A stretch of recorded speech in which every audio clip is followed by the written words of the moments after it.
So now we're going to introduce the second law of thermodynamics, and essentially if you kind of take a look at this movie sequence here, where here we have kind of a cup, and that cup is going to start off shattered on the ground, and then it's going to be reassembled and rise upwards, and then land on the table. Wouldn't life be so nice? From an energy kind of standpoint, we have to say that the energy here is going to be equal to the energy here, which must be equal to the energy here. So from an energy standpoint, conservation of energy would say that it's equal amounts of energy. So the fact that this kind of looks weird to us is it tells us it's really not the whole story. There's got to be more to it.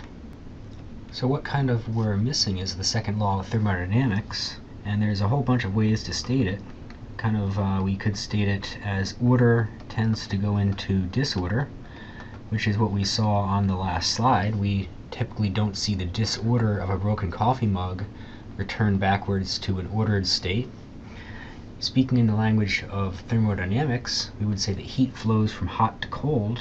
It's never going to flow from cold to hot. You kind of think about a cold object, it tends to be very ordered.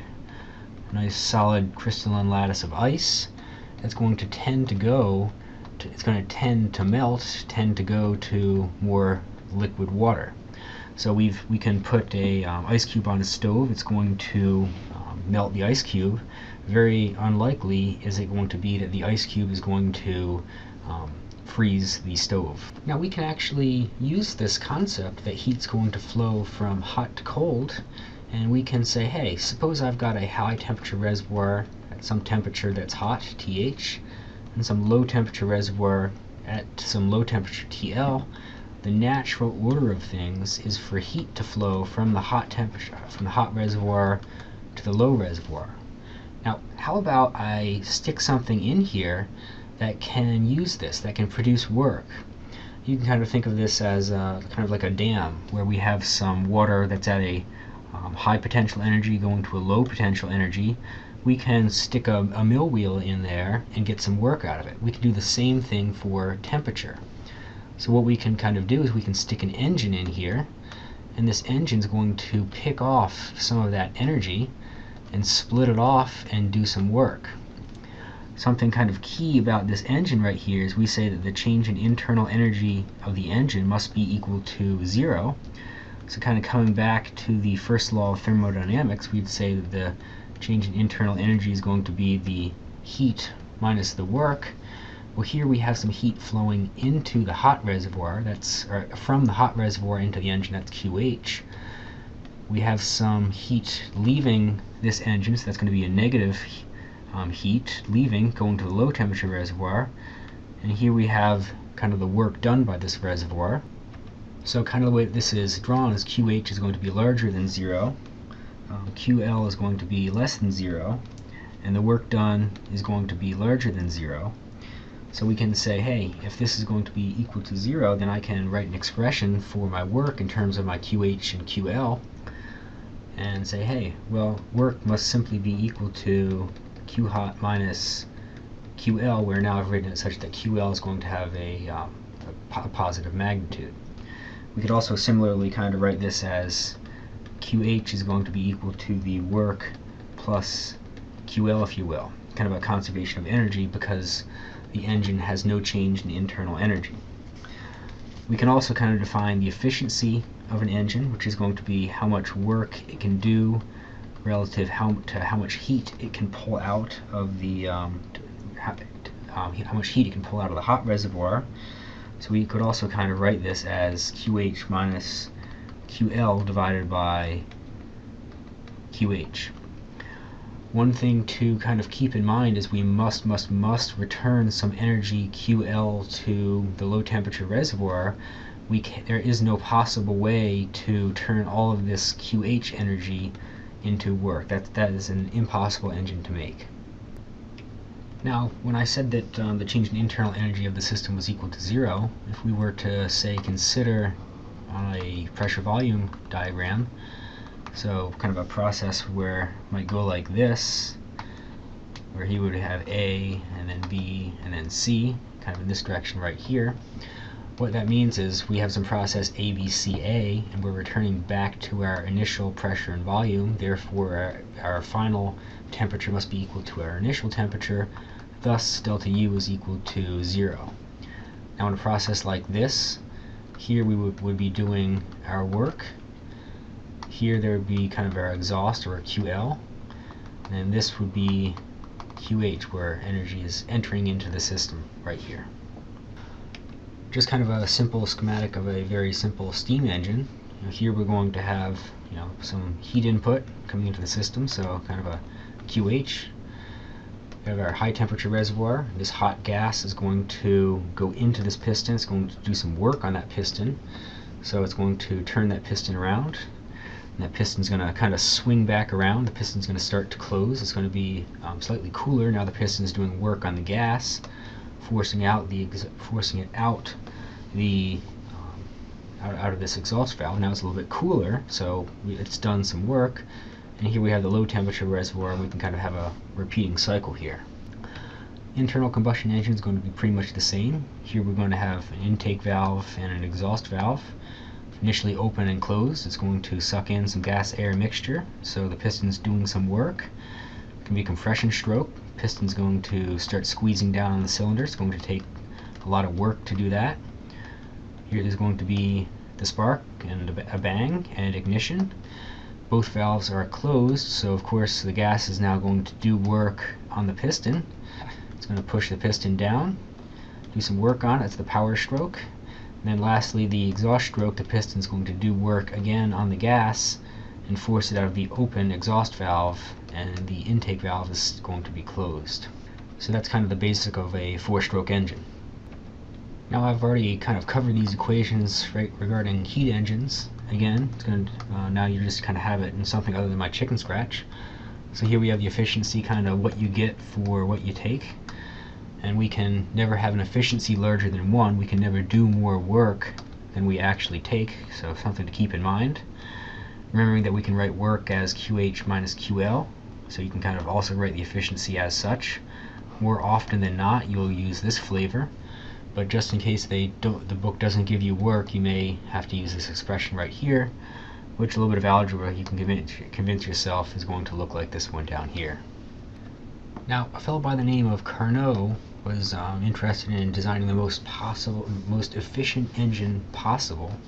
So of course it's going to be an idealized engine. Has no friction. Of course we can never build it. But the important thing about it is each leg of the cycle is going to be reversible. So we're limited to isothermal and adiabatic expansions. So here we're going to start off at A. We're going to have an isothermal expansion followed by an adiabatic expansion. During the adiabatic, we're going to change temperature from high to low, and we're going to come back to an isothermal compression, so right here, and then an adiabatic compression right here.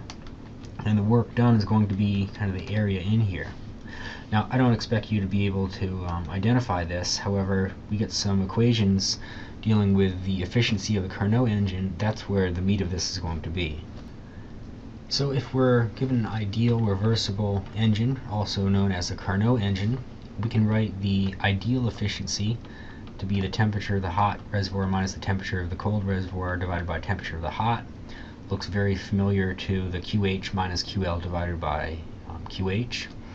Only now we're talking about temperatures and not energies.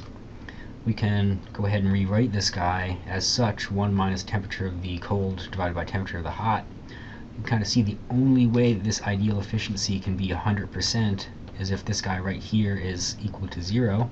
Since we're working in the Kelvin scale, of course, we'll never actually have absolute 0. Real engines, the efficiency, you're talking in the 60 to 80%, maybe for your automobile it's in the 20 to 30% depending on compression. And we also have to worry about things like frictional losses and catalytic converters, stuff like that. So efficiency is going to be much less than Carnot. Now, heat pumps or air conditioners are really just going to be heat engines operating in reverse. Heat naturally tends to flow from hot to cold, but suppose we said I'm going to make it artificially flow from cold to hot. Well, what that means is I need to actually go ahead and I need to do some work in order for this to happen. So here I'm going to have an engine. I'm going to say the same thing, the change in internal energy is equal to 0. And I want to pull some energy out of my cold reservoir. So this is going to be essentially my house. And I'm going to put it outside where it's going to be much hotter there. So I have the kind of the same notation expressions: temperature of the cold, heat coming out of the cold, heat being dumped to the hot reservoir, temperature of the hot reservoir. And I can pretty much say, well, all of my expressions are going to be fairly similar. I can still write my QH is going to be equal to my work plus QL, conservation of energy. And I can also define a coefficient of performance, which is going to be how much heat I pull out of the hot-cold reservoir relative to how much work I actually have to do. Now I can also, much like I could for efficiency, write this as the heat coming out of the cold reservoir divided by heat dumped to the hot reservoir minus the heat pulled from the cold reservoir. And really, you'll be using this first half a lot more. This is just in case you don't know what the work is.